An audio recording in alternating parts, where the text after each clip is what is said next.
Que... Bom dia, flor do dia. Good morning. Olha, Nina. Quer participar da live, Nina?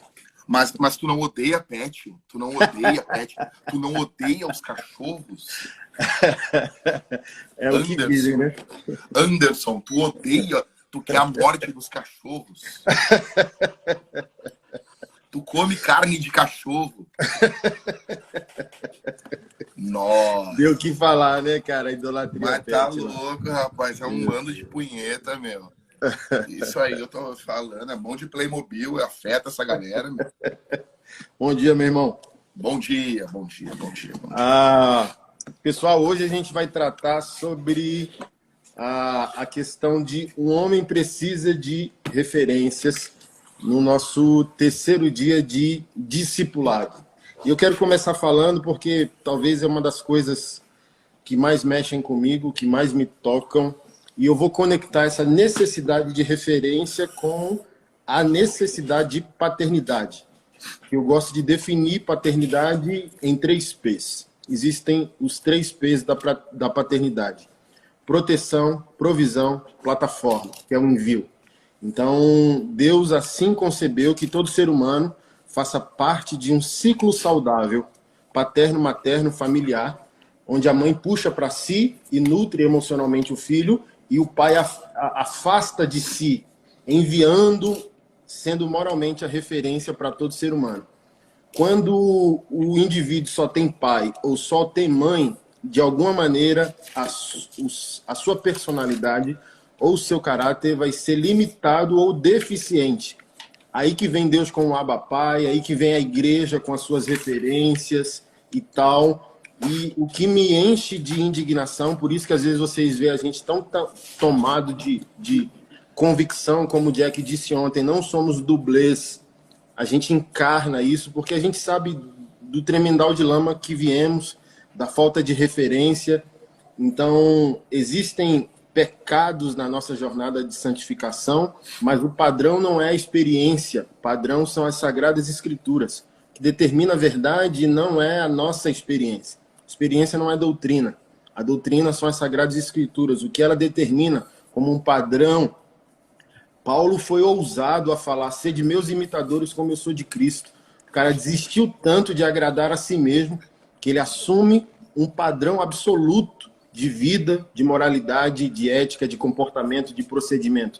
Vocês podem ter plena convicção, como se Paulo estivesse dizendo isso, vocês podem ter plena convicção que ao olharem para mim, eu serei transparência de Jesus. Eu serei um atalho do caminho que ele é. Se vocês olharem para mim, vocês vão conseguir ver em mim atributos transferíveis de Deus. Eu sou o endereço de Deus entre a comunidade dos santos. Recorram a mim, que eu estou representando plenamente quem ele me recomendou ser. Então, um homem precisa de referência. Por que é trágico para mim isso, Jack? Porque quase todas as minhas referências morais não vieram da igreja. Vieram da história do cristianismo, por isso que eu falei ontem, quanto mais morto o pastor e o teólogo estiverem, mais saudável é o ensino, porque ele não tem compromisso com o nosso ego, não vai dizer que a gente é o centro, vai esmagar a gente, entendeu? Mas assim, cara, é um grande percentual dos homens da igreja e até os homens do púlpito que não assumem o padrão bíblico. Então, na minha formação como homem, como ser humano, como pai, como marido, cara, eu posso afirmar categoricamente que 80% da minha formação moral como homem não procedeu de uma experiência congregacional. Quem me ensinou a ser homem? A rua, o rap, o hardcore, o punk rock. Olha só, meus exemplos de integridade, cara, de alguma maneira possuíam procedimentos marginais, banditistas, assim, ó. É por isso que eu brinco, eu sou um conservador marginal. Então, luto pela tradição, pela família, pelos valores absolutos bíblicos e tradicionais, mas eu não vou mentir que há um flerte interior meu com a poesia da máfia, do pai da máfia, do Don Corleone, da rua, do rap. Peaky Blinders. Peaky Blinders. do tipo assim, o bandido do rap narrado pelo Racionais tendo ética. Imagina, cara, o bandido tem ética. Muito. O dono do morro e do bairro, que é o traficante, tem ética, Jack. Ele destrói a nossa vida vendendo droga, mas diz, não pode estuprar na comunidade, não pode roubar trabalhador, não pode mexer com...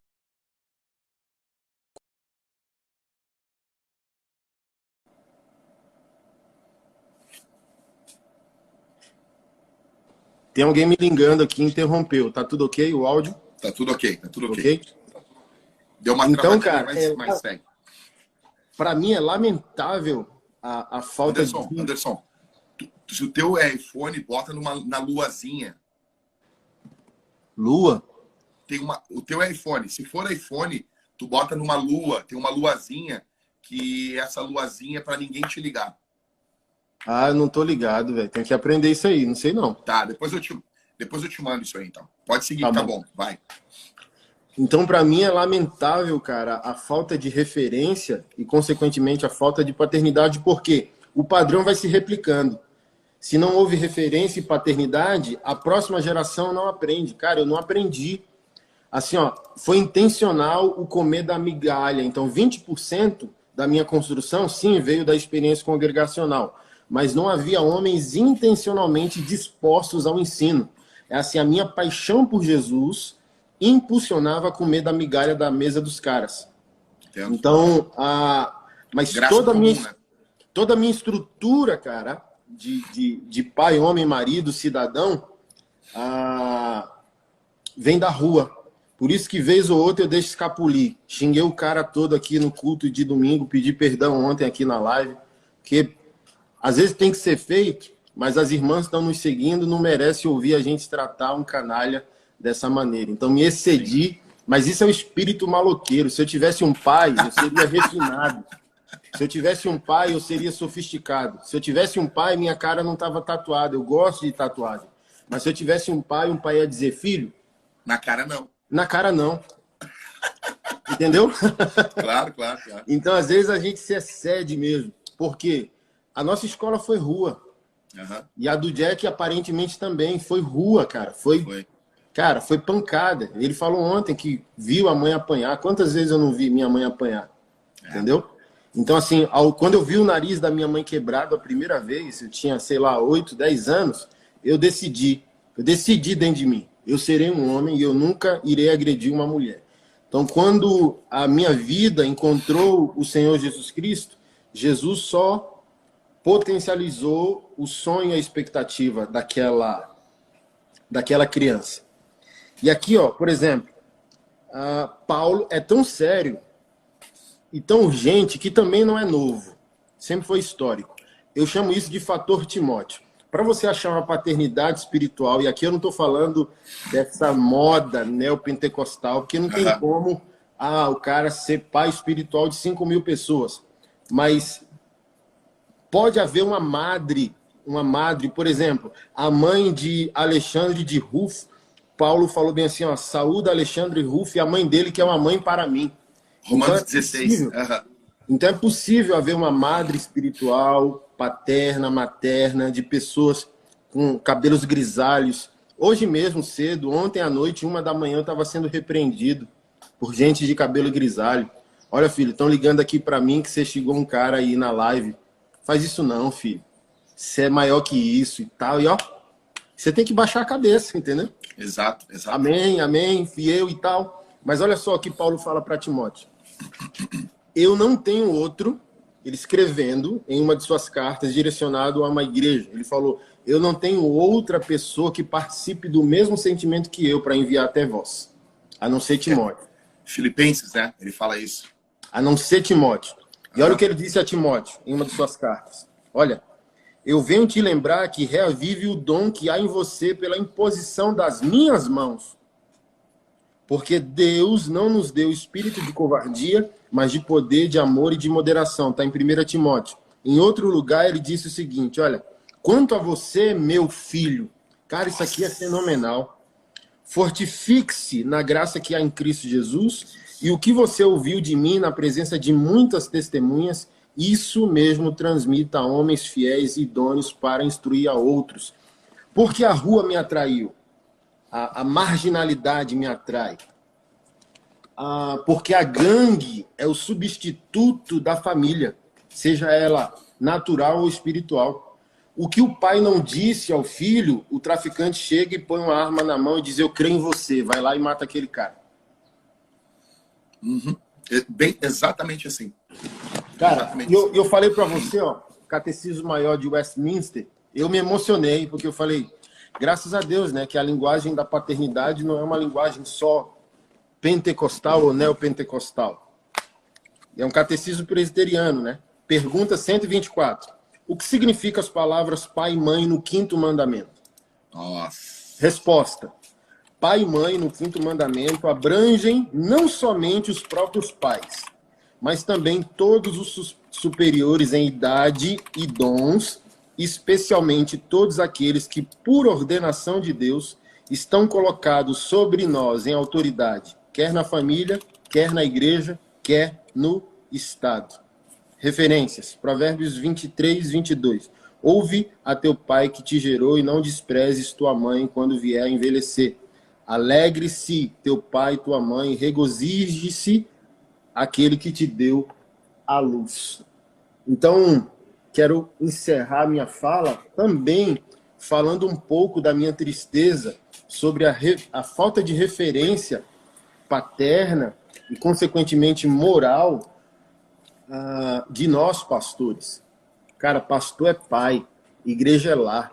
Nós pontuamos isso aqui ontem na live. Cara, uma mulher precisa ir para a igreja sabendo que a igreja é um lugar seguro, de homens de verdade, de homens protetores, de homens cultivadores, de homens que elas não vão, cara, serem tratadas dentro da experiência congregacional como são tratadas fora. Um paz do Senhor significa paz do Senhor. Ela não precisa ficar supondo que o cara está desenhando o corpo dela para uma pornografia, para uma masturbação. Não, cara. A igreja é lugar de segurança. Então eu penso o seguinte, que tanto a unção quanto a safadeza desce da barba do Arão, cara. Se um pastor não é pai, ele é fraudador, cara, do rebanho, das pessoas e das ovelhas, se o Arão permite que a unção desça da sua barba, Arão também permite que a safadeza desce. Um líder, ao subir na plataforma, ele assumiu um lugar de paternidade. As pessoas estão dizendo que aquele cara, por estar ali, o que ele vai dizer é verdade. Então, se ele está falando uma mentira, o povo que está embaixo aceita como verdade. Porque a representação do púlpito, para nós pentecostais, do altar, é um lugar de referência, um lugar de santidade, é um lugar onde as pessoas supostamente estão levando Deus a sério. Existe um padrão bíblico. As escrituras disseram, Paulo escrevendo a Timóteo, a Tito também, aquele que almeja o episcopado, boa obra almeja. Quer ser um pastor cristão, um líder cristão, é uma boa obra. É necessário, porém, que ele seja. O Iago Martins, cara, fez um Twitter ontem sensacional. Ele falou bem assim, você é pastor e você caiu em moralidade sexual? Faz o seguinte, desce do púlpito, apaga tuas redes sociais, some durante 10 anos e vai cuidar de você e da sua família. Mas hoje a igreja, um cara vai para a rede social, estou arrependido, faz uma livezinha chorando e em 2 meses está de volta. Não foi tratado, não foi confrontado e vai continuar sendo um fraudador. Exatamente. Porque olha só, um livro do Piper, que eu vou recomendar no final, Sexo e a Supremacia de Cristo. Olha o que o velhinho disse. É um herói vivo nosso, tá? É um pai. É um pai. Ele disse, olha... cadê? À primeira vista, para muitos, parecerá completamente falso conhecer Cristo guardará e orientará nossa sexualidade. Porque muitos citarão pastores, pregadores e teólogos que cometeram adultério ou que se tenham descoberto viciados em pornografia ou que abusaram sexualmente de meninos e meninas. Certamente, então, os pastores que detêm o ofício sagrado de apacentar com delicadeza o rebanho de Cristo podem ser tão corruptos. não pode haver correlação entre conhecer Deus e ser sexualmente correto, certo? Acho que essa questão deve ser respondida a partir das escrituras e não da experiência. Ora, porque se as escrituras ensinam que conhecer verdadeiramente Deus guarda, guia e dirige nossa sexualidade em pureza e amor, então podemos ter certeza de que um pastor, pregador, teólogo ou qualquer um cuja sexualidade não seja dirigida, guardada e guiada pelo amor e pela pureza de Cristo, não conhece a Deus. Não conhece a Deus. É simples assim. Se o rebanho não é meu, se a família não é minha, se eu sou um pastor temporário, servindo ao pastor absoluto e eterno que é Jesus, não tem a menor possibilidade bíblica, estou falando de Bíblia, não estou falando de emoção, sensacionalismo, eu estou falando de Bíblia. Não existe a menor possibilidade desse indivíduo viver de uma maneira como se não fosse prestar conta. Porque o mínimo, se Paulo estabeleceu um padrão para Timóteo, o mínimo que aquele padrão estabelece no coração pastoral é a integridade. Um pastor erra, um pastor peca, mas se é pastor, é íntegro. E cair de pé é sinônimo de integridade. Gente, eu não resisti, gente, eu não aguento. E chama as coisas pelo nome, como Davi. Salmo 51 é o salmo do arrependimento. Ele não chamou o pecado dele com Betseba de pecado, Jack. Ele chamou de crime. Me livre dos crimes de sangue. E ele também não jogou a culpa nos outros, né? Sim. Ele pegou o boleto para ele, né? Ele não relativizou. Exatamente. Porque um homem de Deus chegar à plenitude da convicção do seu pecado, eu comentei isso com o Jack e comento com os homens aqui da nossa igreja.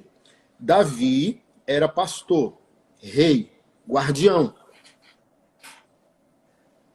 Deus, através do profeta, pegou Davi pelo seu senso de integridade. Homem bíblico é íntegro. Pastor, não tem nem como dizer pastor precisa ser íntegro. É um atributo do pastorado a integridade. Exato. Entendeu? Exato. Então, o profeta contou aquela história do homem rico, do homem pobre, que o homem rico roubou a ovelhinha do homem pobre. No fim da conversa, Davi estava indignado porque o seu senso de integridade foi ativado. Olha, esse homem é um homem injusto e esse homem precisa morrer. E o profeta diz, esse homem é o Senhor, meu rei.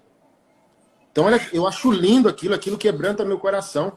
Então, Davi foi pego no seu sentimento de integridade, porque a integridade é um atributo da masculinidade bíblica, é um atributo do pastorado. Então, todo homem bíblico, todo homem cristão, e principalmente nós, pastores e líderes, precisamos ter a integridade como alvo, como foco, porque o mal e o bem que nós estamos fazendo já está construindo a igreja dos nossos netos. Cara, ouve isso. O pecado que tu tá vivendo hoje, tu tá autorizando. Eu não sou místico, mas o pecado que tu tá vivendo hoje, tu tá autorizando os teus netos viverem. Olha só como é belo o evangelho, cara. Abraão fez peregrinando, ele fez uma oferta e um altar ao Senhor e chamou aquele lugar de Betel. Seu neto, depois de 100 anos, Jacó fez a mesma peregrinação. Jacó fez a mesma peregrinação e montou um acampamento no local geográfico onde Abraão tinha feito um altar a Deus. Quando ele dormiu, ele teve o toque e a sensação como se estivesse diante dos portais do céu. Ele disse, parece que eu estou diante das portas do céu. Cara, isso é sério. É como se a presença de Deus ficasse prisioneira geográfica da adoração de um homem de Deus, de um homem íntegro. Então, a santidade que você está vivendo hoje, ela já foi autorizada para as próximas gerações. E o pecado que você está vivendo hoje também já foi lançado.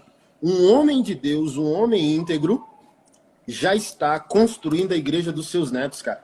E você não pode viver de qualquer maneira. Você tem que viver de maneira bíblica e de maneira cristocêntrica. E eu quero encerrar aqui a minha fala lendo um trecho do Bispo Riley, que é um bispo anglicano do século XVIII. Esse livro aqui é o livro, cara, cabeceira. É um dos mais brutais, ó, gigantesco. Santidade sem a qual ninguém verá o Senhor. Por isso que eu falei, irmão, quanto mais morto o cara tiver, mais brutal ele é. Não, o Riley, deixa eu só dizer uma coisinha aqui. O Riley, eu tenho um comentário dele aqui, que tem os 4 evangelhos, Mateus, Marcos, Lucas e João. Ele é o único comentário que não repete, quando ele fala o mesmo texto em Marcos, ele traz uma outra aplicação. Quando ele fala o mesmo texto em Mateus, uma outra aplicação. Em todos os comentários dizem assim, vai lá e olha o que eu falei em tal evangelho. Ele não faz isso. E eu pesquisei, porque ele escreveu o comentário dos 4 evangelhos. Ele não escreveu para vender. Ele escreveu para a igreja que ele pastoreava, cara. Meu Deus. Ele escreveu para o povo que ele pastoreava. Aí depois venderam. Mas ele não escreveu aquilo para venda. Ele escreveu aquilo para o povo. Brutal. Demais. Olha o que ele fala. Porque é justamente isso. Se você não ama a santidade agora, o que você vai fazer com o Senhor na eternidade, macho? Exatamente. É antipática a tua relação com um Deus Santo, é antipática. Se tu ama o pecado, tu não pode desejar comungar eternamente com um Deus Santo. Há uma antipatia entre tua natureza e a natureza dele, entre tuas escolhas e as escolhas dele. Então, baseado nessa lógica, o Riley escreveu o seguinte: o que faria um homem não santificado no céu? Se porventura conseguisse chegar lá, consideremos essa questão com toda a franqueza e respondamos com honestidade. Ninguém pode ser feliz em um lugar onde não se encontra à vontade, onde tudo ao seu redor não combina com seus gostos, caráter e hábitos. Quando uma águia sentir-se feliz em uma gaiola de ferro, quando uma ovelha sentir-se feliz dentro da água, quando uma coruja sentir-se feliz sobre o resplandecente sol do meio-dia, quando um peixe sentir-se feliz em terra seca, então, mas não antes disso, admitirei que um homem não santificado poderá estar feliz nos céus. No mesmo livro, ele fala...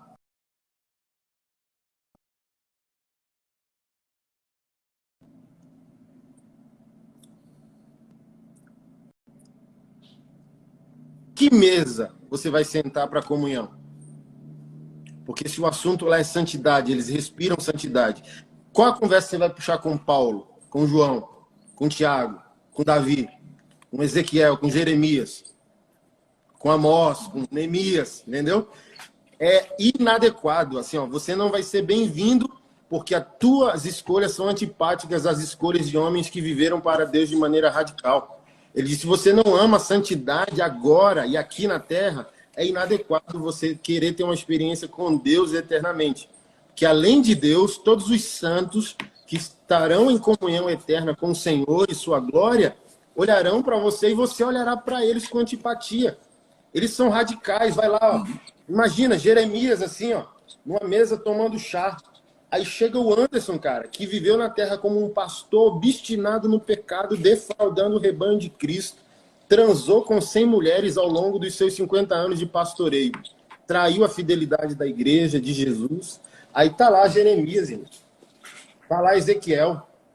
Tava lendo no meu devocional hoje Ezequiel dizendo, olha, tu foi infiel a Deus e tu buscou os teus deuses como se busca amantes, porque o membro deles era como um cavalo e a ejaculação como de um jumento. E os caras escandalizam, Jack, quando a gente usa a linguagem forte. Ezequiel falou bem assim, olha, tu foi atrás... Ezequiel 16. Vocês vão atrás de experiências com divindades pagãs, como se esses deuses tivessem um membro genital de um cavalo e a ejaculação de um jumento. Aí tá lá Ezequiel, desculpa, sentado, tomando um chá, esperando ser chamado, o anjo chamando a senha, entendeu? Senha 1500, quem é esse? É Ezequiel, entendeu? Aí tá lá, cara, Ezequiel sentado, tomando um chá, esperando ser chamado pelo Senhor, entendeu? O anjo bradar lá o nome de Ezequiel. Aí chega o Anderson, cara, obstinado no pecado, enganou a si mesmo, enganou todo mundo, feriu o rebanho do Senhor. Tá louco? Ezequiel vai olhar assim e vai dizer, o que tu tá fazendo aqui, cara? Não, e uma outra coisa, há muito tempo atrás, uns 20 anos atrás, um pregador, isso não é nem questão de teologia, é uma questão homilética do púlpito, ele estava pregando sobre o inferno, e ele disse assim, se Deus mandar um ímpio para o céu, o tormento para ele é maior do que o inferno. É um ato de misericórdia mandar o ímpio para o inferno. Tanto que o salvo para ir para o céu vai precisar de ter um corpo glorificado para suportar aquela santidade do local. Então, a santidade da presença de Deus.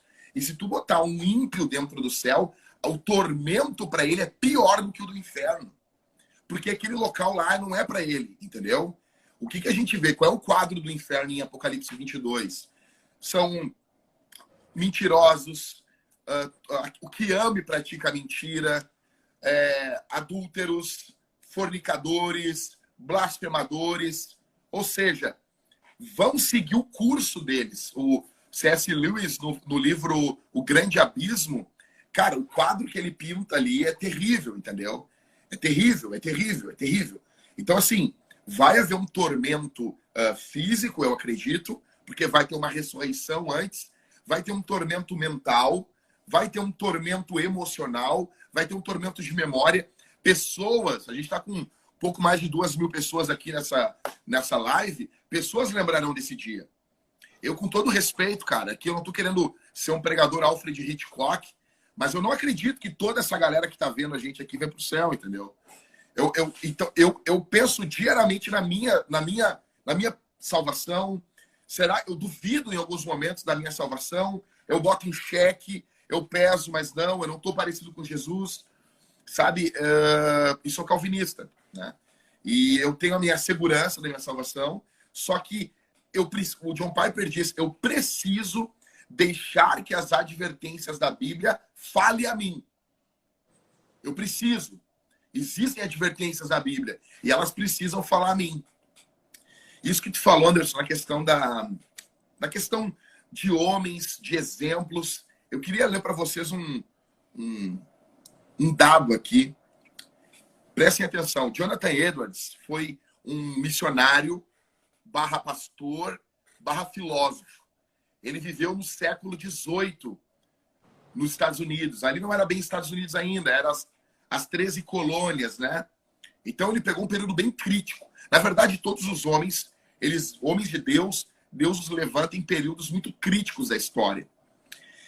E um instituto americano, no ano de 1900, estudou os 1.400 descendentes de Jonathan e Sarah Edwards. Tá? Deixa eu ver aqui.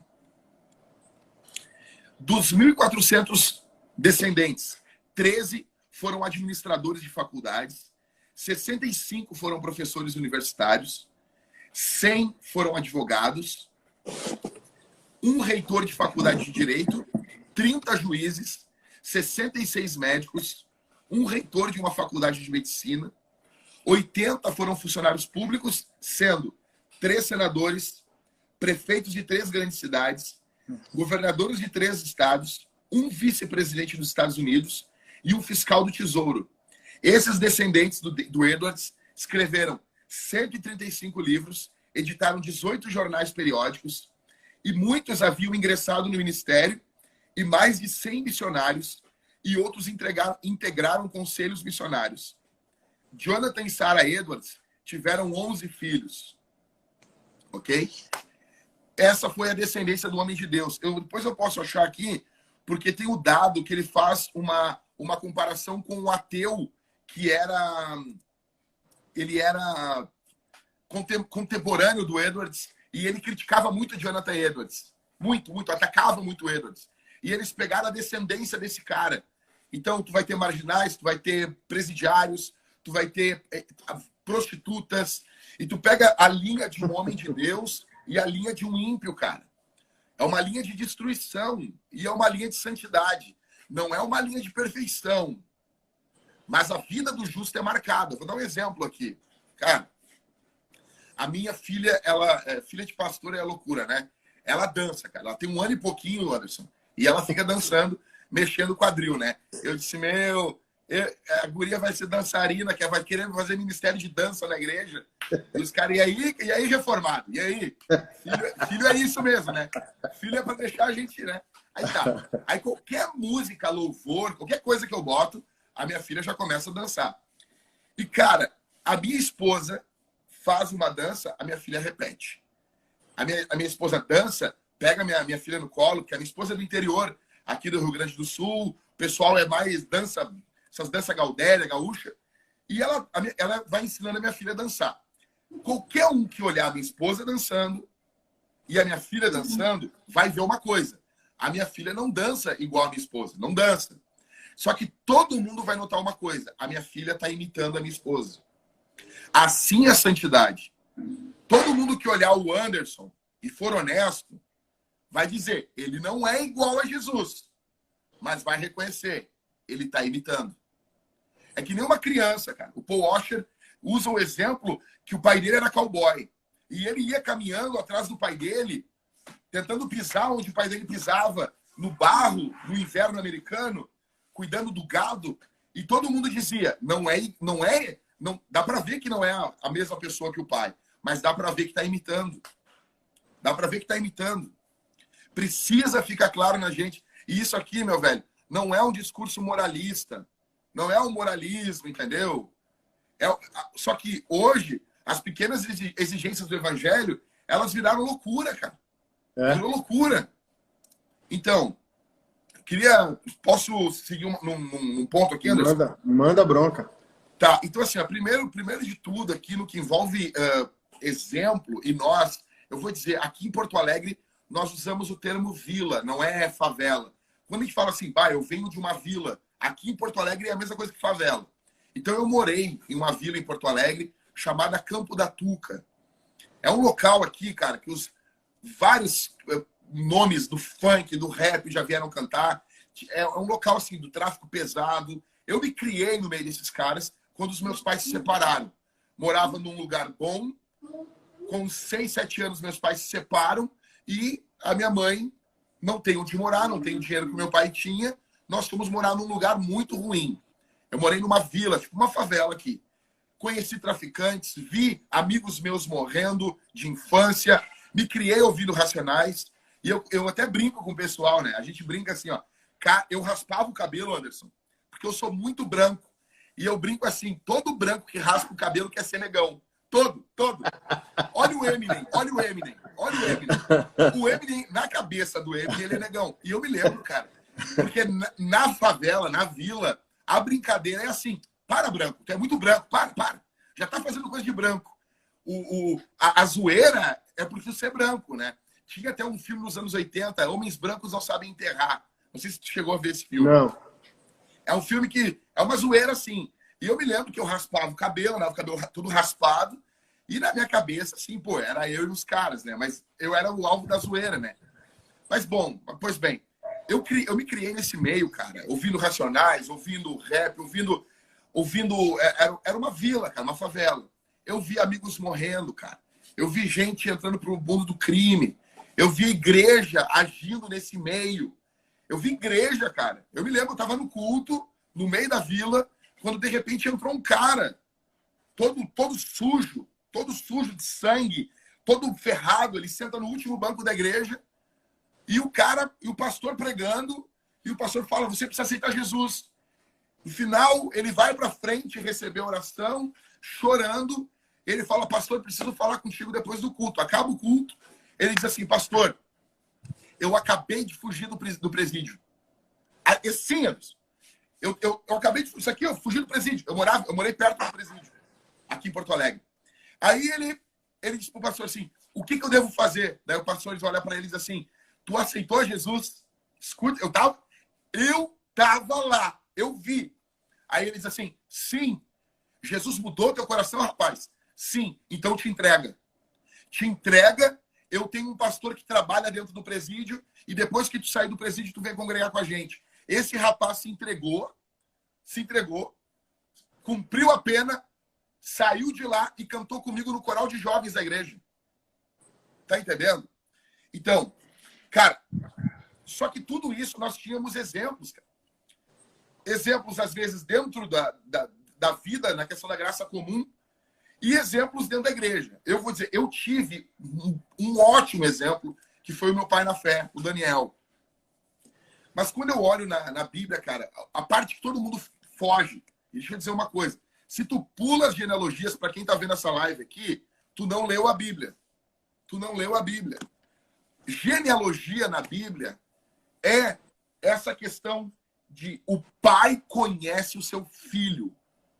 Toda vez que eu leio uma genealogia, eu fico alegre. Eu vou lendo. Eu sei que ali fulano gerou fulano. E uma coisa, na Bíblia, a genealogia, 99% das vezes, é o homem que gera o filho. Cara, isso é brutal. Na Bíblia, a criança é quase que parida pelo homem. Por quê? Isso não é machismo. Isso puxa para o homem uma responsabilidade. O homem precisa conhecer os seus filhos. O homem precisa estar presente com seus filhos. O homem precisa literalmente gerar os seus filhos. Por isso que a linguagem de gerar o filho é atribuída a Deus Pai, é atribuída aos pastores, como Paulo diz, com dores de parto eu gerei vocês.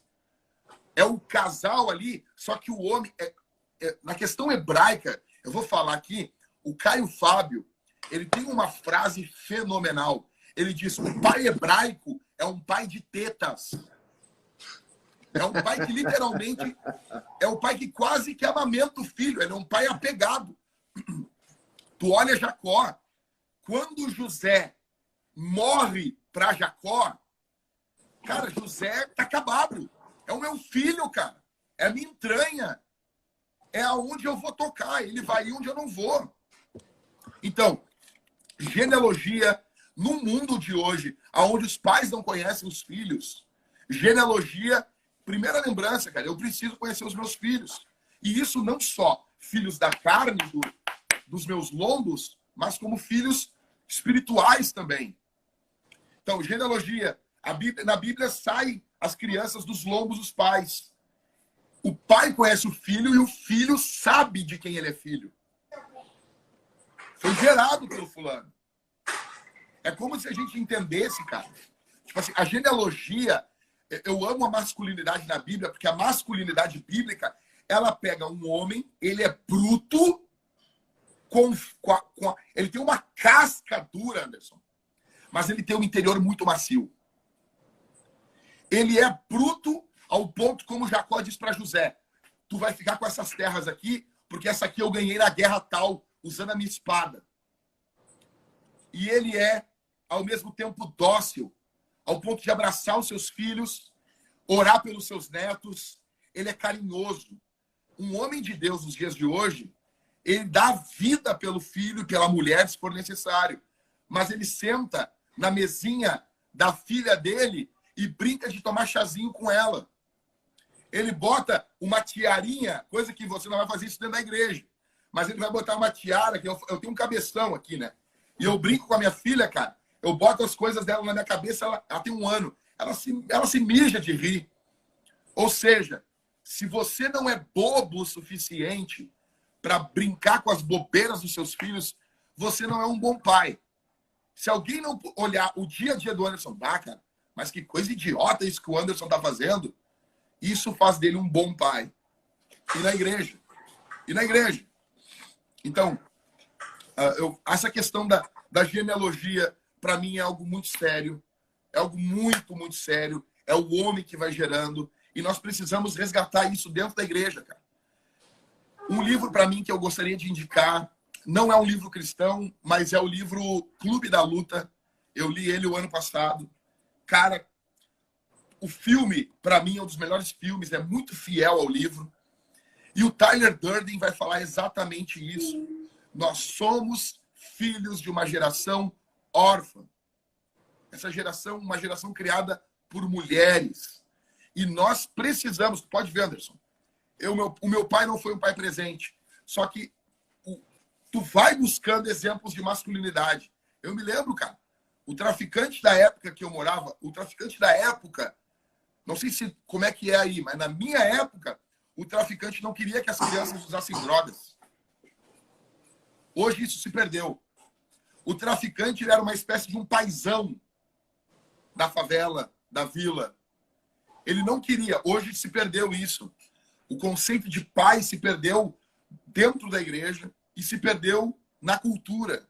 Yeah. Tanto que o termo padre na igreja católica é o pastor da igreja. Ele foi sendo chamado de pai.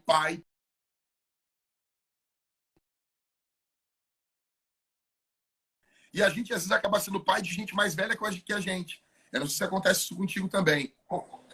A gente, quando vê, chega pessoas com 50, 60 anos e dizem para mim, que tenho 37, tu é como um pai para mim. Tu é como um isso pai é para mim. fantástico.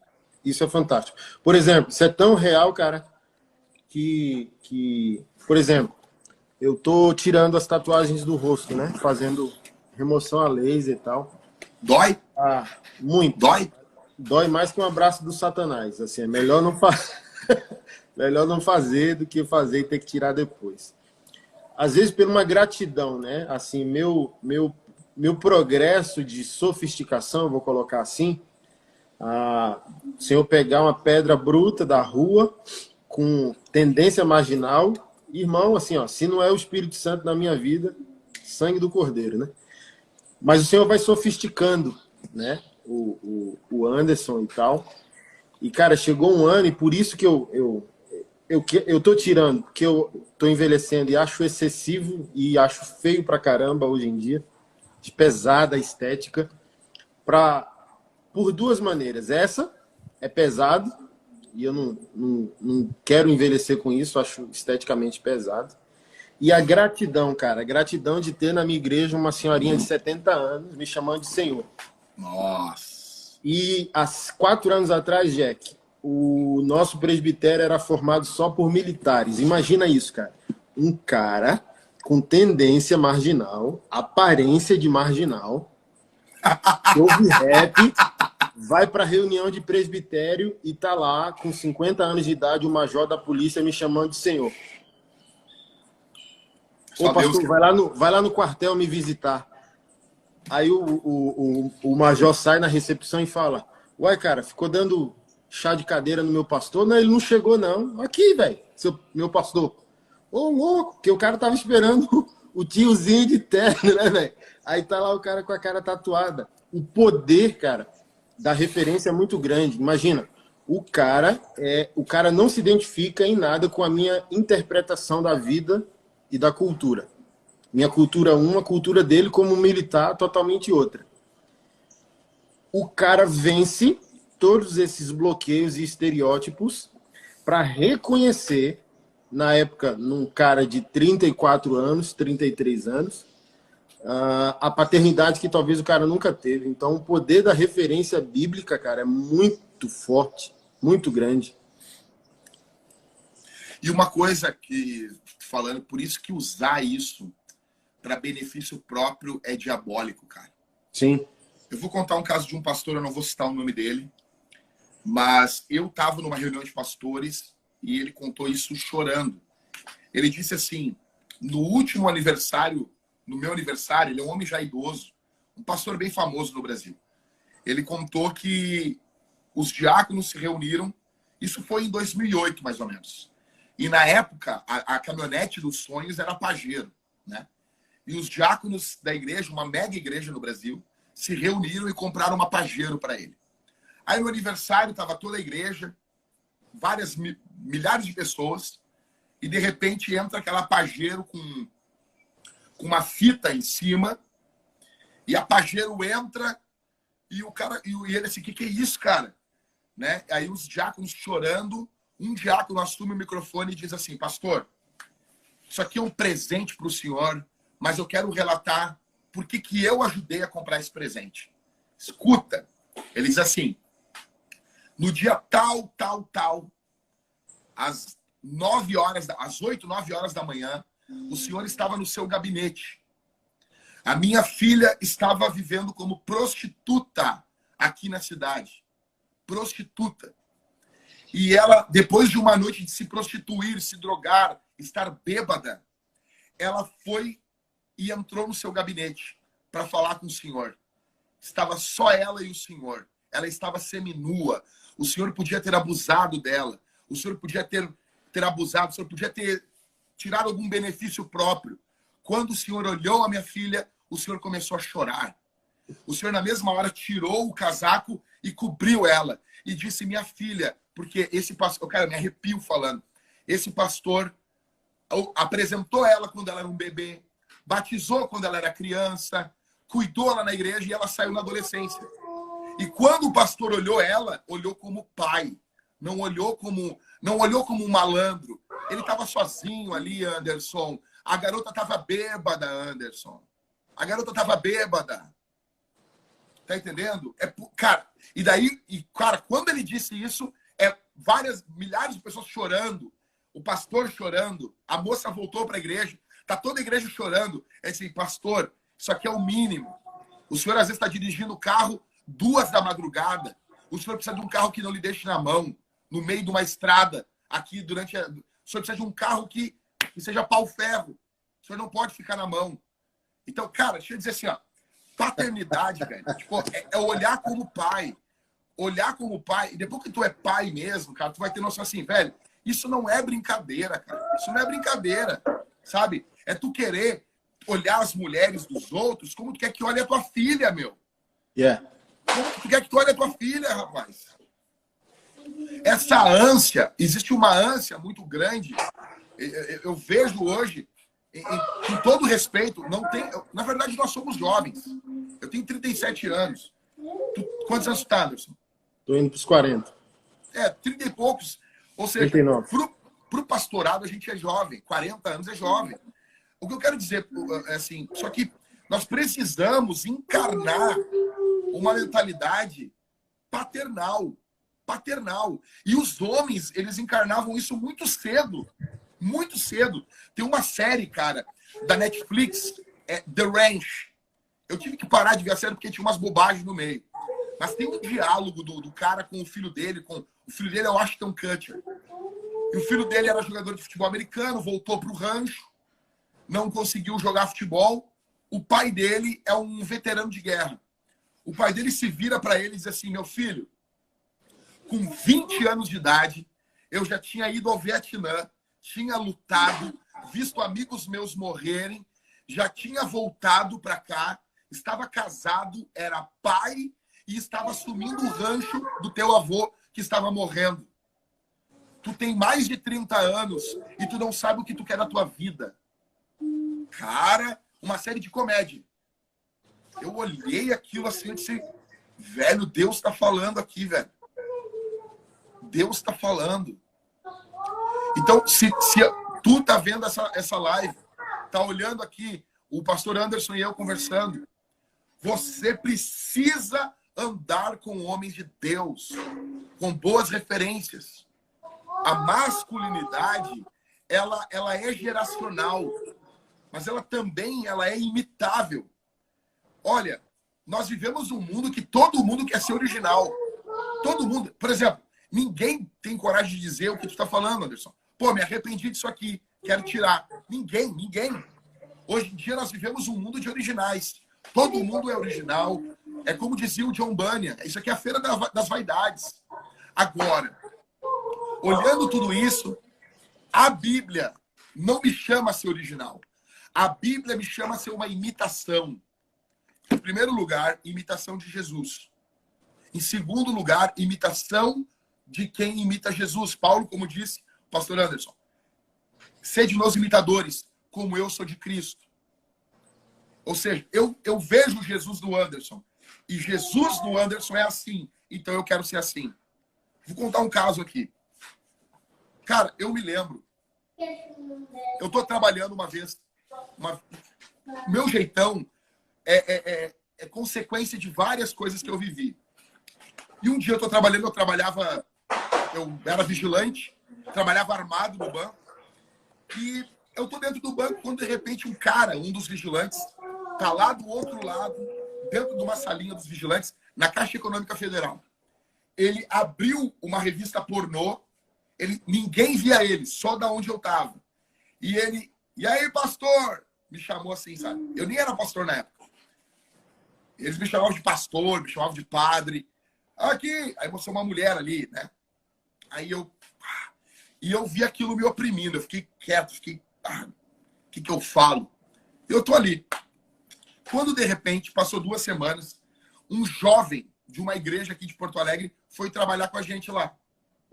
Quando esse cara abriu essa revista de mulher pelada, essa revista pornográfica, esse jovem, no meio da agência, no horário bancário, agência lotada, esse jovem deu um grito e disse: oh, fecha isso daí, seu filho do diabo!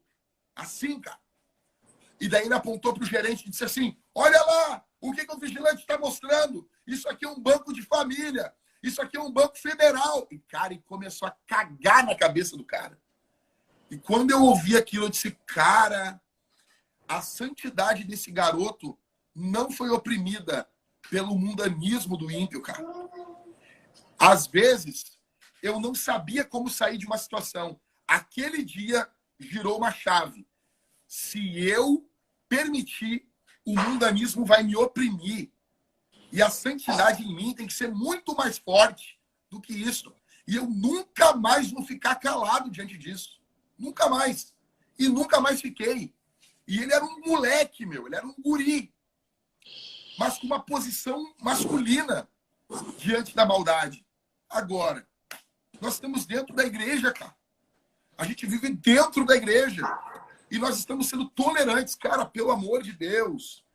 E aqui não é para dar paulada em ninguém, querer esmagar ninguém. Muito longe disso. Só que é inadmissível, cara, que as nossas igrejas, nós tenhamos que ter um medo, porque senão o pastor vai comer a tua esposa. Isso é inadmissível. O meu problema com o pastor tem que ser, pô, ele não leu o livro que a gente combinou de ler esse mês. Ou, pô, chegou atrasado para uma reunião de presbitério. Pô, tem que ser esse nível. Agora, se a minha preocupação com o pastor é com medo, se ele vai comer ou não a mulher do fulano, não dá. Não dá.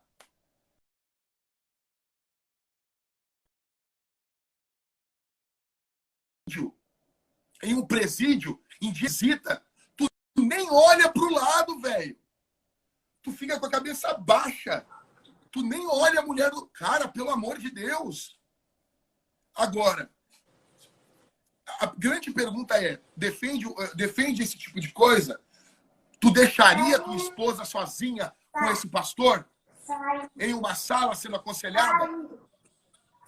É óbvio que eu não defendo aconselhamento sozinho. Sempre quando eu aconselho mulher, eu tô com a minha esposa.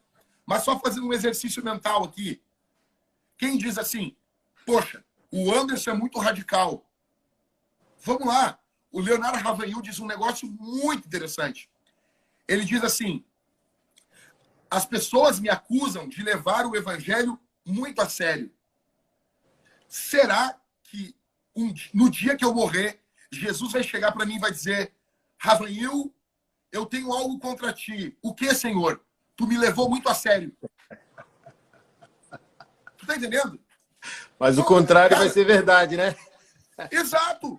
A gente está dizendo assim, ó, nós temos que desenhar. Pastor, não pode comer as mulheres da igreja. Não pode, tá, pastor? Não, a gente chegou um período de falar o óbvio. E tem pessoas que dizem, não, vocês não têm amor. Putz grila, rapaz! Como, cara? Como, cara? Isso tem que ferver. Eu tenho uma filha. Eu tenho uma filhinha, cara. Tenho uma esposa. Pelo amor de Jesus. Se isso não ferve a gente... E nós precisamos, jovens, homens que estão aqui. Ontem a gente falou sobre pornografia. E isso é seríssimo. A pornografia tirou da mentalidade da gente até a noção de julgar as coisas. É. Tirou. Não, a minha esposa ontem, cara, eu falei bem assim, ô louco, foi tomada pelo Espírito. Cara, cheguei, numa tarde ela escreveu quase um livro, cara, como mulher sobre essa perspectiva de assédio, de abuso e do pastoreio, né? E ela vai começar a falar, a expor, a fazer essas reflexões nas redes sociais. Justamente disso, cara. Pastor é pai, igreja é lugar de segurança, nós somos irmãos. A única permissão que eu tenho para olhar para uma filha de Deus é se eu estiver casado com ela. Exato. Fora isso, eu tenho que tremer diante da possibilidade, cara. Exato. Cara, eu tive em Brasília aí E tive num bate-papo e um brother disse uma coisa que eu achei fenomenal. Ele disse assim, ó. Ei, parem. Quando um pastor, ele dorme com uma mulher da igreja, ainda que foi consensual. Em alguns momentos isso também é constituído de abuso de autoridade. Porque ele só fez isso por causa do cargo dele. Ou seja, não é brincadeira, cara. Não é brincadeira. Entendeu? O Spurgeon dizia, um homem, ele só pode voltar para o pastorado no momento que o seu arrependimento falar tão alto quanto o seu pecado. Ninguém está impedindo as pessoas de ir para o céu. A gente não está falando de salvação. A gente está falando de ministério, cara. E nós precisamos. Isso aqui precisa entrar na cabeça da igreja brasileira. Os melhores homens da igreja precisam estar no ministério. E se alguém acha que não existe um melhor do que o outro, é porque não leu o que Deus disse para Samuel. Eu rejeitei Saul e escolhi Davi, que é melhor do que tu. Existem homens melhores, sim. Enfim, não sei se vai cair a live daqui a pouco aí. Acho que daqui a alguns minutinhos.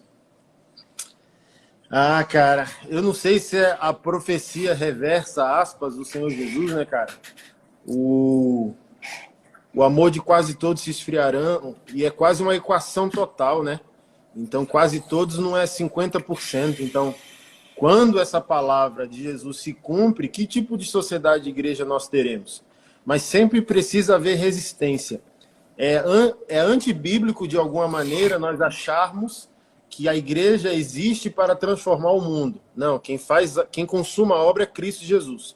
Mas eu também não posso ficar em berço esplêndido de que onde há uma igreja local, um pastor bíblico, um povo bíblico, o testemunho do remanescente não possa ser produzido. Resistência. Exato.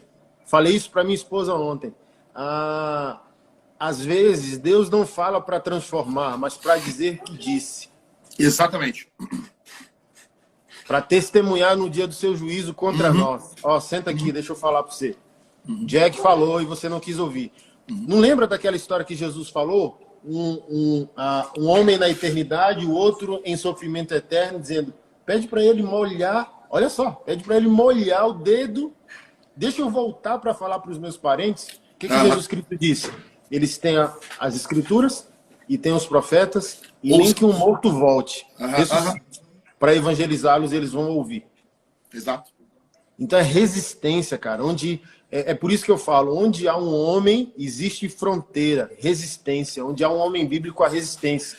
Um homem bíblico morre de pé. É ele contra o mundo. Eu tô começando uma série aqui, cara. Vou terminar hoje. Voltou. Faltando uma Então o que eu estava falando? Cara, faltou escrever e produzir algo, cara. Os profetas contra o mundo.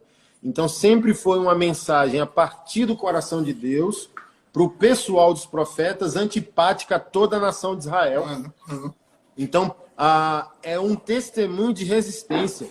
É Deus falar para Jeremias, vai lá, profetiza ao povo e eles não vão te ouvir. Como assim, cara? Deus te dá um ministério, mas dizendo ele vai ser mal sucedido. No aspecto quantitativo, né? Cara, o Dietrich Bonhoeffer fala algo, cara, extremamente paradoxal. Ele fala, nem sempre o resultado do evangelho é o sucesso. Poderemos ser mal sucedidos, mas mesmo assim estarmos no caminho certo. Exatamente. E, cara, e tu já notou uma coisa, que a profecia, ela é quase sempre o óbvio. Né? Cara, o que tu tá falando, Anderson? Tu tá falando o óbvio. O óbvio que se esqueceu, cara. A gente tem que falar o óbvio para as pessoas, entendeu? É exatamente isso, sabe? O óbvio. E quando tu para olhar o estado hoje da igreja, está faltando literalmente homens que não apenas encabecem, mas também inspirem. Eu me lembro, cara, quando eu olhava o meu pai na fé pregando, 98, 99, aquele cara era o herói para mim. Ele ainda é. Hoje eu conheci outros heróis. Mas eu me lembro até o que passava no meu coração. Ele usava, Anderson. Traz a garrafa, papai. De café. Ele usava, eu me lembro, uma Bíblia, edição contemporânea. Eu queria ter uma Bíblia igual.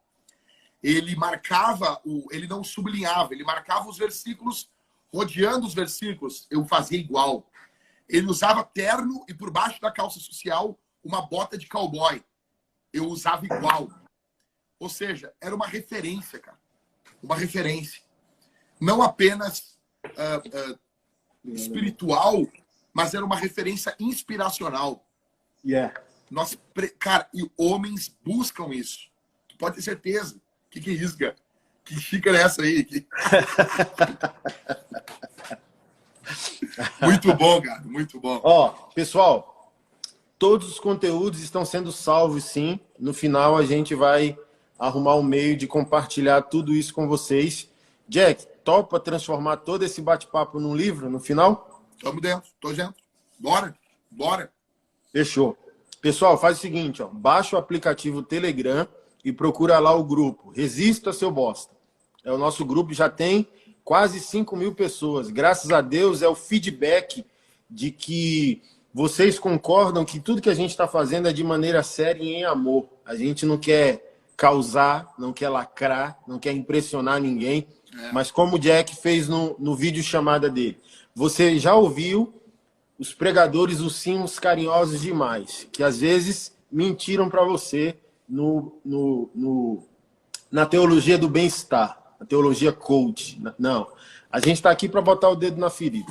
E assim como os profetas foram diretos e duros, a gente acredita que nem o amor romântico, nem a terapia vai transformar esses homens.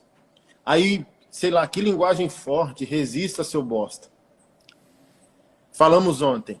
É porque você não conversou com a namorada, a noiva, a esposa ou o pastor de um homem bosta. Mas nem tudo está perdido, porque o adubo é construído a partir do esterco. O cara só tem que tomar uma decisão. Vai ficar caído para sempre ou vai tomar uma decisão para sair desse lugar de queda aí?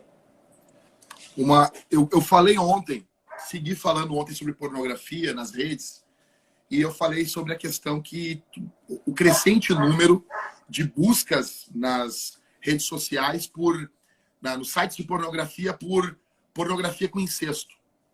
Então, esse grupo que eu sigo, feminista, eles lançaram os termos mais buscados. Então, vinha papai, a mamãe não mexe aí, titio, não sei o quê, sempre mostrando o homem tendo uma relação sexual ou com a sua sobrinha, ou com a sua filha, ou com a sua enteada. E eu coloquei assim, se o teu marido vê pornografia, ele é um homem perigoso. Você tem que discriminar. O que é discriminar? Nós temos que, de vez em quando, discriminar as coisas. Isso é bom, isso é ruim. Isso serve, isso não serve. Cara, e teve homens indignados, dizendo que eu estava criando um problema. Nesse meio tempo, a quantidade de mulheres mandando mensagem para mim, dizendo o que o senhor falou é verdade. Uma disse o seguinte, olha isso aqui. Ela contou que quando ela era criança, deu uma matéria sobre pedofilia. O pai dela estava vendo, um maldito, e ele disse assim, eu não sou contra isso. É melhor o gato comer em casa do que os ratos comer na rua. Tá de brincadeira, mano. Tá de brincadeira, velho.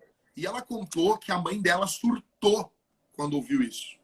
Cara, o crescente número de... A Damares, que está no governo, falou. Essa mulher é uma santa, Anderson. Ela disse, crescente números a estupro de crianças. Os miseráveis, eles veem um órgão genital, cara, de um bebê, e eles querem penetrar a criança, cara. São os malditos, cara. Porque, olha só, aí essa abordagem terapêutica sem a cruz, querem dar terapia sem a cruz, irmão. Querem dar consolo sem a jornada, querem dar o trono sem a cruz. Aí quer criar a narrativa de que um pedófilo é uma questão de patologia. Irmão, se fosse assim, a condenação eterna seria para o pecado e não para o pecador. Exatamente. Exatamente. Que conversa. Cara, olha só. Não tem vítima, Deus, cara, nem no céu, nem no inferno. A ira de não Deus, tem, cara. A ira de Deus ela é voltada tanto para o pecado quanto para o pecador, porque tu não consegue desassociar uma coisa da outra. Sim, na verdade, pecado não é só o que eu faço, é o que eu sou. Sim. Pecado não tem, tá entranhado. Então, cara, a gente tá, eu falei para minha esposa ontem, quem tu vê falando para cuidar os filhos e as filhas de pais que veem pornografia? Ninguém tá falando isso. Ninguém tá falando isso. Ninguém. E eu digo assim, quantas coisas estão ocorrendo que a gente não sabe? E, cara, eu vou dizer, tipo, tu fala, namoro, marcou casamento, o cara viciado em pornografia, eu falei, moça que tá me vendo, desmarca o casamento. Esse cara não lidera, ele não lidera o pau dele, ele não lidera a calça dele, ele não lidera o cinto, o zíper da calça dele, ele não vai poder te liberar. E isso não é uma falta de amor. Eu quero dizer uma coisa para os homens que estão me vendo aqui. Cara, quem anda comigo, sabe, eu choro com os homens, eu tô junto, eu sou carinhoso, eu não tenho problema nenhum de dizer para homem, eu te amo, meu irmão, eu te amo, tá bom? Eu tô junto, tô andando, tô atento, tô emprestando o ombro, a carinho, a parceria no evangelho, a abraço. Só que, cara, não é só isso o evangelho. O evangelho, antes de trazer a boa nova, eu preciso da má notícia. Antes de apresentar o Novo Testamento, eu preciso passar pelo Antigo, fazendo uma comparação bem esdrúxula, bem esticada aqui. Antes de apresentar a graça, eu preciso apresentar a condenação. O evangelho, só é boa notícia para aquele que está perdido, para aquele que está indo para o inferno. E, cara, a nossa geração não entende isso. E isso, eu não sei, cara, eu vou ter uma úlcera uma hora dessa. Então, ó, eu lembrei, você falando, a gente passou por uma situação uns 4 meses atrás, até liguei pro Jack para me aconselhar.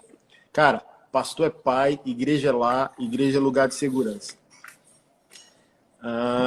Conduzir o cara em Mateus 18. Vai até teu irmão, não ouve, vai com 2, não ouve, expõe para a igreja. Sobre a possibilidade de assédio sexual com menor de idade. E o cara não foi convencido pelas Sagradas Escrituras e nem pelo processo de racionalidade do pecado. É pecado. Não tem erro, não tem brincadeira. Ah, foi brincadeira. Não, não tem brincadeira. Não tem brincadeira. E, cara, denunciamos. Eu falei pro cara, se você tiver arrependido, cara, você tem pastor preso, mas você tem. Vou ficar pelado na revista policial. E você tem pastor preso na cadeia. Assume o teu boleto, assume tua responsabilidade. Então não tem essa conversa de tratar algo tão drástico jogando a realidade para debaixo do tapete. Não. A igreja, ao ser conduzida por homens de verdade, sejam eles pastores ou apenas discípulos, precisa ser conduzido pela verdade. E ao vivermos pela verdade, a gente chama as coisas pelo nome. Pecado é pecado. O cara foi infiel num contrato. Ok. O cara consumiu pornografia. Isso é pecado. Se for pedofilia, é crime. Então, o cara consumir pornografia não é crime. Mas aquilo que a lei afirmar que é crime, irmão, não temos como tratar de maneira terapêutica, com abordagem que é pecado, que o irmão é ninfomaníaco e a gente tem que mandar ele para o psicólogo. Não, irmão. O que é pecado, nem todo pecado é crime. Mas tudo aquilo que a lei afirma ser crime, a igreja não pode tratar a panos quentes, como se fosse pecado. E para que isso aconteça, a gente precisa de homens. Aí vem a narrativa que Paulo falou, não tem ninguém espiritual entre vocês para não levar a causa ao tribunal humano. Não, não se trata da abordagem do pecado. Ali é o irmão que vendeu uma bicicleta para o outro, um terreno para o outro. E Exato. um foi infiel no contrato com o outro. Exato. É uma coisa que poderiam... Que quando tu chega num juiz, o juiz olha para ti e diz assim, vocês querem fazer um acordo? Yeah. Né? Porque existem coisas que, mesmo que tu não leve, o Ministério Público puxa para si. Por exemplo, uma mulher que foi abusada sexualmente. Se ela... Houve o abuso...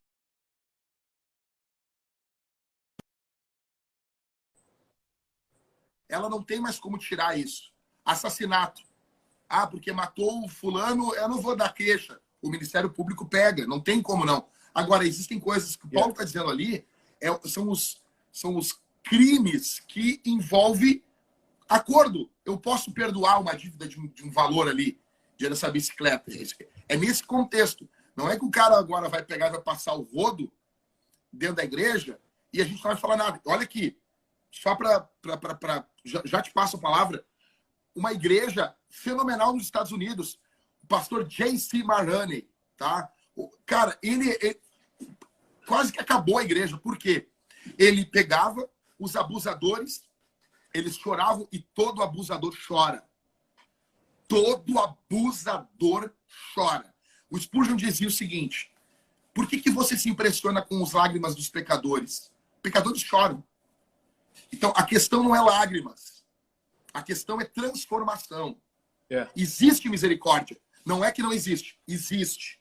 Existe. Ela tem. Só que o João Batista disse, produzir, pois, frutos dignos de arrependimento. Um fruto demora. Vamos esperar. Assim como eu não posso julgar o cara e dizer ele é um ímpio, eu também não posso julgar ele e dizer é cristão. Vamos esperar. Voltando. A igreja do J.C. Maroney, nos Estados Unidos, os caras batiam nas mulheres, estupravam as meninas, as suas filhas. No aconselhamento pastoral, eles choravam, pediam perdão. E o J.C. Maroney devolvia as crianças, o abusador para a família. 1 em cada 10 era transformado. Mas o cara devolvia monstros para casa. E agora a mulher já não pedia mais ajuda do pastor, porque sabia que ele não ia chamar a polícia. O meu herói, o teu herói também, o Mark Driscoll, ele conta 2 testemunhos. E os caras falam assim, porque o Driscoll, tu fica te inspirando no Driscoll. Eu disse, mas vou me inspirar em ti, ô chupeta de baleia. Eu vou me inspirar em ti. Tu com essa cara de ego aí. Eu vou me inspirar em alguém que é homem de Deus. Aí o Driscoll conta no livro dele que ele tinha um pastor, né? Que ele começou, o primeiro exemplo de virilidade foi um pastor que um cara na igreja que ele servia largou a mulher e ficou com uma outra mulher da igreja. E um dia eles estão no culto.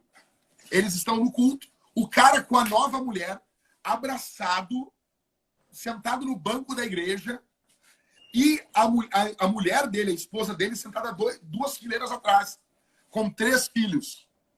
Quando entrou o marido dela, que largou ela com a nova mulher, a mulher se levantou chorando e saiu chorando. O Driscoll conta que ele era jovem, ele saiu correndo atrás dela e disse, o que foi, irmã? E ela disse, eu não posso ficar aqui dentro. Daí ela contou o que aconteceu, ele chamou o pastor. Um pastor, um homem idoso, chegou, olhou para ela chorando, com as crianças, vai lá e chama o marido dela. Chamou o marido dela e disse, estou te dando uma chance. Largue essa tua amante agora e volta para tua casa arrependido. Tu vai ser disciplinado e nós vamos cuidar de você. O cara disse, não vou voltar.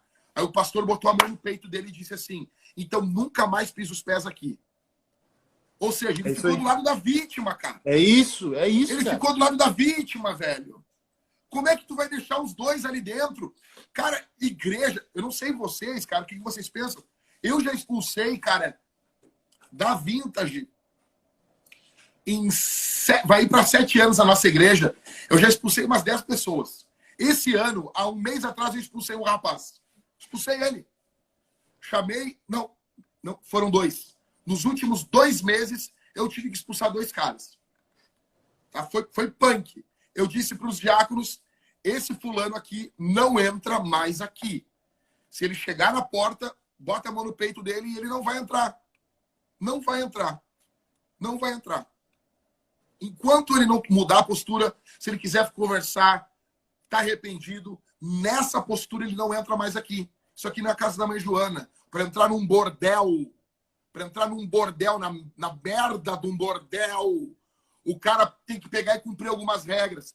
Para entrar na porcaria de um estádio. Eu sou gremista, Anderson. Mas eu fico, às vezes, indignado com a idolatria dentro dos estádios. Eu fui no jogo do Grêmio. Pomba, tu é flamenguista. O Grêmio tomou de 5-0, cara. E os caras estão no outro jogo cantando. Grêmio, te dou minha vida por um mundial. Os caras estão dando a vida. Aí eu disse assim, não, igreja não é casa da mãe Joana, rapaz. Igreja não é público. Nós abrimos ao público. Mas a igreja não é algo público.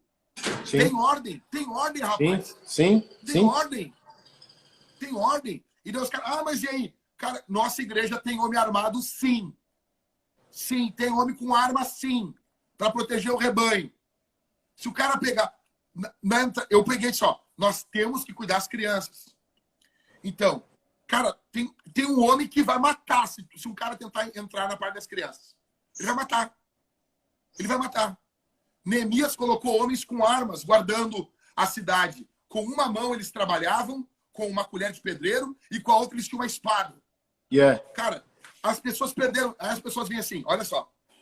Ai, mas no primeiro século a igreja não resistiu ao Império Romano. Pomba, mas ninguém conseguia resistir ao Império Romano, cara. Quando o Império Romano vinha, tu te entrega. Entendeu? Aí os caras vêm assim, 16 homens agora com uma arma, apontam a arma na minha cabeça. O que eu vou fazer, Anderson? Eu vou morrer por Jesus? Eu vou me entregar? Agora, se eu tenho como me defender, eu vou defender. As pessoas, o pacifismo deixa as pessoas burras, Yeah. Olha só, cara, você falou do C.J. Mahoney. Quando você me falou isso, eu fui atrás. Não sei se você ficou sabendo, Matt Chandler também se deu mal. Então, olha só, Matt Chandler e C.J. Mahoney são pastores reformados. Referências para nós, vários livros dos caras por aí. Por exemplo, Humildade, do C.J. Mahoney, um dos livros mais brutais que você vai ler. Cara, o C.J. Mahoney e mais o seu presbitério, cara, eles tinham uma arrecadação, Jack. Eu fui atrás, traduzi lá o artigo. Eles tinham uma arrecadação. Estados Unidos leva a sério, cara. Brasil. Quando eu falo isso, vocês acham que eu estou perseguindo a igreja brasileira. A igreja brasileira não está pronta para um avivamento, porque o caráter pastoral... Eu não estou dizendo que não existem pastores com caráter. Eu estou dizendo que o caráter pastoral da nação não está preparado para um avivamento, porque não tem avivamento com iniquidade, irmão. Exato. Então, olha só, C.J. Mahoney e todo o seu presbitério está respondendo a um processo coletivo. Mais de 20 vítimas por mais de 20 anos com assédios, estupros e violências cometidas contra mulheres e crianças. Vai atrás. E o C.J. Mahoney nunca estuprou ninguém. Sim. Olha só como os Estados Unidos é sério. O cara nunca estuprou, mas saber e não agir... Olha como lá a lei é séria, irmão. Funciona, diferente daqui. Entendeu? E tá lá, cara, uma arrecadação mensal numa igreja linda de 8 milhões. Caiu para 1,5 milhão. Você vê, a debandada saiu, cara, muito membro. A igreja, sei lá, tinha 8 mil membros, saiu 5 mil membros. A Matt Chandler, da mesma maneira, cara, ele no sermão, pregando no domingo, falou bem assim, se você foi vítima de violência, a sua igreja está com você. Na hora, uma garota e a família estavam sentada lá. E, cara, começaram a chorar porque tinham procurado ele meses depois de um abuso dentro da igreja por uma liderança. Aí a família se indignou e fez o processo. Quando fez o processo, apareceram outros casos. Então, se você é pastor e líder cristão, está ouvindo a gente aqui pela manhã, deixa eu te falar um negócio, cara. Jack, o politicamente correto, se a gente agir, o politicamente correto vai dizer, ai meu Deus, que radicalidade. Se a gente não agir, esse mesmo politicamente correto vai dizer que a gente omitiu diante de crimes. Então, pastor, tenha culhão. Um amigo meu de Goiânia fala muito isso. Pastor tem que ter unção e culhão. Se tiver só culhão, fica carnal. Se tiver só unção, fica idiota. Tem que ter unção e culhão. Dependência de Deus, mas coragem para agir. Você tem que decidir o menor dano. Se você agir, você vai ser impopular. A opinião pública vai massacrar você. Mas você vai ter que pagar um BO na eternidade. E outra... Porque, assim, ó, eu falei isso ontem. Eu não quero, Jack, não sei se tu quer, eu não quero chegar na eternidade, cara, e os anjos de cabeça baixa, assim, ó, dizendo, só a graça de Deus para ter salvo um Zé Ruela desse, cara. Não, eu não quero, cara. Eu não quero chegar no céu por tolerância, assim, ó, entendeu? Escorregando aos 49 do segundo tempo. Eu quero chegar no céu, assim, ó. O escritor de Hebreus, que Calvino diz que é o apóstolo Paulo, diz que o Senhor concluiu sua obra e se assentou à destra da majestade de Deus. Mas Filipe, cara, na sua visão em Atos dos Apóstolos, diz que o Filho do Homem estava em pé à destra da majestade. Agora, deixa eu ser romântico, deixa eu ser poético. Assim, ó, é o filho pedindo licença ao pai, dizendo, deixa eu vibrar igual um gol do Mengão aqui. Olha que orgulho, olha que cara, olha que honra. O cara está sendo massacrado pelos seus inimigos, está adorando e perdoando seus ofensores. Um homem. Então, na minha poesia, eu interpreto que Jesus se levantou em honra. Um homem na terra. Um homem semelhante a mim. Um homem que tem o meu caráter. Então, se você é pastor, você precisa decidir se você vai agradar a Deus ou os homens. Você pode não agir e ser louvado pelos homens aqui e não vai ser louvado pelos céus na eternidade. Ou você pode se tornar impopular aqui. Falei isso ontem. Louvamos profetas, apóstolos e reformadores depois de mortos. Mas se os profetas, os apóstolos e os reformadores estivessem no século XXI, a igreja do século XXI seria inimiga deles. Muitas igrejas que falam no Jonathan Edwards, se o Jonathan Edwards estivesse vivo e pregasse o que ele pregava, essas igrejas colocariam o Jonathan Edwards para sentar ou até expulsariam o Jonathan Edwards de novo. Sabe? Cara, vamos embora que aqui tem que fazer almoço. Foi muito bom, Jack. Obrigado, irmão, por tudo. Tamo junto. Pessoal, amanhã cedo, às 10 horas, a gente está de volta. Entra no grupo do Telegram. Lá a gente está colocando todo o conteúdo. O Jack colocando muito conteúdo diário. Lá a gente faz a indicação dos livros. Pediram para eu indicar alguns. Vou indicar aqui de novo. E lá a gente dá um link para você fazer parte também do nosso clube de leitura, tá? Deixa eu só falar uma coisa. Peraí, só uma Vale, duas. Enquanto isso, eu vou indicando aqui, ó. Sexo e a Supremacia de Cristo, de John Piper. Esse livro transformou minha vida, do Wayne Grudem, Famílias Fortes, Igrejas Fortes. É pleno, abrange todos os assuntos, inclusive até como a igreja e os pais tratarem a questão da homossexualidade. É um livro violento, violento, violento. A Donald Dredd foi um dos primeiros caras, assim, recentes, anos 80, 90 para cá, que começou a falar de masculinidade bíblica, Coração Selvagem, um livro extraordinário. Esse livro aqui foi o Jack que me deu de presente, violento, a gente está comprando ele pela Fiel também para mandar pelo nosso clube de leitura lá, um box mensal, onde você recebe de 2 a 3 livros na sua casa. E a gente acabou de fazer uma parceria com a Fiel e vamos começar a enviar os livros da Fiel. clubeigrejaDoFuturo.com.br. Esse livro aqui também mudou minha vida, de Richard Baxter, o Manual Pastoral de Discipulado, ensinando obreiros no início do ministério, violento. E esse aqui, irmão, é para chorar da primeira página até a última. Quem é seu pai agora? Olha que dramático. A criança e o pai é uma silhueta. Doug Stringer, a Universidade da Família, UDF, Mulher Única, Homem ao Máximo. Esse livro aqui é violento. Quem é seu pai agora? Fala aí, Jack. Então, eu vou indicar um livro, depois eu vou gravar um vídeo, vou largar lá no Telegram também. Mas esse livro aqui, ó, vai aparecer virado aí, mas é O Marido Federal, do Douglas Wilson, tá? O Douglas Wilson tem uma série, depois eu vou mostrar para vocês, mas eu vou só falar uma partezinha desse livro. Douglas Wilson diz que a razão, no Antigo Testamento, quando uma menina perdia a virgindade, com um homem casado. O homem casado tirava a virgindade da menina. O homem casado, ele era apedrejado nas portas da cidade. E a menina era apedrejada na frente da casa do pai. Deus estava dizendo que a responsabilidade de guardar a virgindade da menina é do pai. E o pai não guardou. E por isso a filha está morrendo na tua frente. A responsabilidade dos nossos filhos é nossa. É nossa. É nossa. Precisamos estar atentos, e não apenas os nossos filhos da carne, mas os filhos espirituais também. É isso. Amém. Vamos fazer uma oração para a gente encerrar? Amém. Pai, nós te agradecemos, Senhor, por essa manhã. Te agradeço pela vida do Jack, a amizade, coração pastoral, Senhor, não só pela igreja local que ele pastoreia, mas pelo rebanho nacional da tua igreja no Brasil, Senhor. Te agradecemos por cada pessoa que nos ouviu, cada irmão, cada irmã, que esse conteúdo, Senhor, produzido nesses dias possa edificar, transformar, enviar os teus filhos no temor da tua vontade, Senhor. Guarda-nos do maligno, nos dá a coragem para sermos e fazermos o que o Senhor espera de nós, Senhor. Continue a nos conduzir, continue a nos abençoar e abençoe todos aqueles que participaram, Senhor, desse culto matinal. Todos os lares aqui representados sejam abençoados, Senhor, pela tua presença e pela tua graça, em nome de Jesus Cristo.